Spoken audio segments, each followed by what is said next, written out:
Hello students, today I will teach Hindi lesson number 3 वाह रे हमदर्द।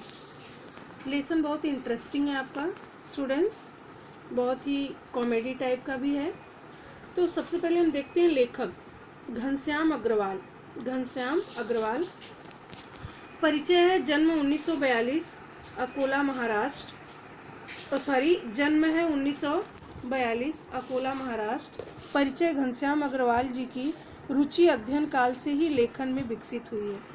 मतलब उनकी रुचि अध्ययन काल में पहले से ही विकसित है। वो अपने आसपास की प्रत्येक स्थिति या घटना में हास्य ढूंढकर उसे धारदार व्यंग में ढालना आपके लेखन की विशेषता है। मतलब वो किसी भी घटना को एकदम व्यंग में और हास्य में उनको ढालना बहुत अच्छे से आता है। और आप अखिल भारतीय मंचों पर हास्य व्यंग कवि के रूप में लोकप्रिय भी हैं। और फिर प्रमुख कृतियाँ क्या है? हंसी घर के आईने, हास्य व्यंग, आज़ादी की धुन, आई एम सॉरी, हास्य कविता संग्रह, अपने अपने अपने सपने, लघु कथा संग्रह आदि। गद्य संबंधी में क्या है कि प्रस्तुत हास्य व्यंग निबंध में लेखक के दुर्घटना से के माध्यम से विनोद को बड़े ही रोचक ढंग से व्यक्त किया गया है। हमदर्दी भी कभी कभी किस तरह पीड़ादायी बन जाती है, ये बहुत ही सुंदर तरीके से दर्शाया गया है ये लेसन में आपके। Okay children, okay now start. उस दिन जब मैं पूंजीवादी और समाजवादी अर्थव्यवस्था पर भाषण सुनकर आ रहा था तो सामने से एक कार आ रही थी। भाषण के प्रभाव से मेरी साइकिल को अधिक जोश आ गया था। मतलब जो उन्होंने भाषण सुना था उसके प्रभाव से उनको साइकिल चलाने में बहुत जोश आ गया था कि मैं फटाफट साइकिल चलाऊंगा। और फिर आया और कार को गुस्सा अधिक आया, उनकी साइकिल को अधिक जोश आया और या कार को गुस्सा अधिक आया, ये मैं निश्चित रूप से नहीं कह सकता। मतलब वो कह रहे हैं कि मेरी साइकिल को अधिक जोश आया था कि कार को गुस्सा आया था, ये मुझे नहीं पता। किंतु मेरी साइकिल और वह कार जब करीब आए तो विरोधियों की तरह एक दूसरे से घृणा की नज़रों से देखते हुए आपस में जा भिड़े मतलब टकरा गए, आपस में टकरा गए। मैंने खामखा पूंजीवादी और समाजवाद के झगड़े में टांग अड़ाई थी। मतलब उनका कहने का मतलब मैंने खामखा इन लोगों के बीच में अपनी टांग अड़ाई थी। फलस्वरूप मेरी टांग टूट गई। इसी के कारण शायद मेरी टांग टूट गई। टांग कैसे टूटी? एक्सीडेंट के द्वारा। जब उनकी साइकिल और कार का एक्सीडेंट हुआ तो उनकी टांग टूट गई। किसकी टांग? लेखक की टांग। दुर्घटना के बाद आज भी इंसानियत कायम है। मतलब लेखक कह रहे हैं कि दुर्घटना होने के बाद भी इंसानियत है अभी इस दुनिया में, और यह सिद्ध करने के लिए कुछ लोग मेरी तरफ दौड़े। मतलब कुछ लोग मेरी तरफ दौड़े, जैसे एक्सीडेंट होता है तो कैसे सब लोग भाग के जाते हैं कि क्या हुआ, तो लेखक की तरफ भी बहुत सारे लोग दौड़े। आँख खुली तो मैंने अपने आप को एक बिस्तर पर पाया। किसकी आँख खुली? लेखक की जब आँख खुली तो अपने आप को कहाँ पे पाया? एक बिस्तर पे पाया। और वहाँ पे इर्द गिर्द कुछ परिचित कुछ अपरिचित चेहरे खड़े थे और आँख खुलते ही उनके चेहरों पर उत्सुकता की लहर दौड़। मतलब जब लेखक की आँख खुली तो जो आजू बाजू लोग बैठे थे उनके परिचय के अपरिचय के, तो लहर, मतलब कैसे इंसान जब होश में आता है तो खुश हो जाते हैं ना, परिचित अपरिचित जो भी रहते हैं कि नहीं बंदा होश में आ गया है। और मैंने कहराते हुए पूछा, मैं कहाँ हूँ? मतलब कहराते हुए बहुत दुखी आवाज़ में, कैसे दर्द होता है तो इंसान की आवाज़ चेंज हो जाती है, उसी आवाज़ में उन्होंने पूछा कि मैं कहाँ हूँ। तो फिर जो उनके परिचित लोग थे उन्होंने बोला कि आप सार्वजनिक अस्पताल के प्राइवेट वार्ड में हैं। कहाँ पे हैं? प्राइवेट वार्ड में है। और आपका एक्सीडेंट हो गया था और सिर्फ पैर का फ्रैक्चर हुआ है। उन्होंने बोला कि सिर्फ आपके पैर का फ्रैक्चर हुआ है, घबराने की कोई बात नहीं है। एक चेहरा इतनी तेजी से जवाब देता है, लगता है मेरे होश आने तक वो इसलिए रुका रहा। अब मैं अपनी टांगों की ओर देखता हूँ। मतलब कि कितना देखो हास्य रस में वो बोल रहे हैं कि एक चेहरा इतनी तेजी से जवाब देता है कि लगता है वो मेरे होश आने तक वही इसलिए रुका था। मतलब वो जो उन्होंने बताया ना कि आपका पैर, घबराने की कोई बात नहीं है कि पैर आपका फ्रैक्चर हुआ है, उनकी बातों कर रहे हैं। और फिर अब मैं अपनी टांगों की ओर देखता हूँ। लेखक अपनी टांगों की ओर क्या करता है? देखता है। मेरी एक टांग अपनी जगह पर सही सलामत थी और दूसरी टांग रेत की थैली के सहारे एक स्टैंड पर लटक रही थी। मतलब एक टांग तो उनकी टूटी हुई थी और दूसरी टांग सही सलामत थी। तो जो उनकी टांग टूटी हुई थी वो कहाँ थी? दूसरी टांग रेत की थैली के सहारे लटक रही थी। और मेरे दिमाग में एक नए मुहावरे का जन्म हुआ। मतलब लेखक जो होते हैं ना, उनके दिमाग में अलग अलग प्रकार की मुहावरे, कहानियाँ, कुछ ना कुछ उनके दिमाग में उत्पन्न होता रहता है। तो वो बोल रहे हैं टांग का टूटना यानी सार्वजनिक अस्पताल में कुछ दिन रहना। अब इनके दिमाग में क्या है? मुहावरा उत्पन्न हो गया, टांग का टूटना यानी कि सार्वजनिक अस्पताल में कुछ दिन तक रहना। सार्वजनिक अस्पताल का ख्याल आते ही मैं कांप उठा। मतलब सार्वजनिक मतलब आपको मालूम है ना, जो सामूहिक हॉस्पिटल होता है। और अस्पताल वैसे ही एक खतरनाक शब्द होता है। आपको भी पता है कि अस्पताल में जल्दी कोई जाना नहीं चाहता है, भगवान न करे कि कोई जाए। तो उनको अस्पताल का नाम सुनते ही कांप उठते थे। और फिर यदि उसके साथ सार्वजनिक शब्द चिपका हो तो समझो आत्मा से परमात्मा के मिलन होने का समय आ गया है। सार्वजनिक आपको पता है ना क्या होता है?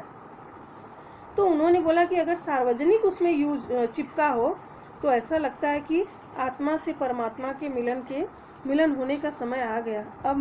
अब मुझे यूं लगा कि मेरी टांग टूटना मात्र एक घटना है और सार्वजनिक अस्पताल में भर्ती होना दुर्घटना है।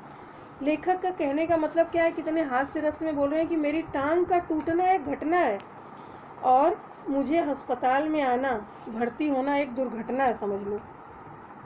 टांग से ज़्यादा फिक्र मुझे उन लोगों की हुई जो हमदर्दी जताने मुझसे मिलने आएंगे। अब उनको ये सारी चीज़ें सोच करके घबराहट सी होने लगी कि जो लोग मुझसे मिलने आने वाले हैं, ये मिलने जुलने वाले कई बार इतने अधिक आते हैं और कभी कभी इतना परेशान करते हैं कि मरीज का आराम हराम हो जाता है, जिसकी मरीज को खास ज़रूरत होती है। आपको पता है ना कि जब बीमार व्यक्ति होता है तो उसको आराम की बहुत ज़रूरत होती है और सार्वजनिक हॉस्पिटल में हमेशा लोग आते जाते रहते हैं तो उनको आराम करना हराम हो जाता है। ओके चिल्ड्रेन, जनरल वार्ड का तो एक नियम ही होता है। जनरल वार्ड का क्या होता है? एक नियम होता है। अभी देखो कैसे लोग परेशान हो जाते हैं ना, मिलने जुलने वाले जब अधिक लोग आने लगते हैं, आराम हराम हो जाता है।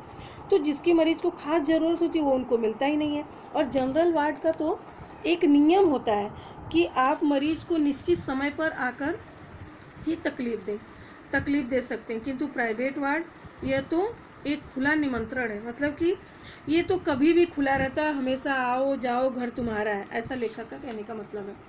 और परिचितों, रिश्तेदारों, मित्रों, आओ जब भी जी चाहे आओ, चाहे जितनी देर रुको, समय का कोई बंधन नहीं है।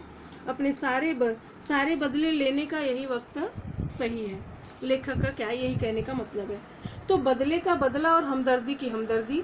अभी हास्य रस में उन्होंने बोला है कि अब जितनी देर तक रुकना है रुको, मिलना है मिलो, बदले का बदला और हमदर्दी का हमदर्दी भी हो जाएगा।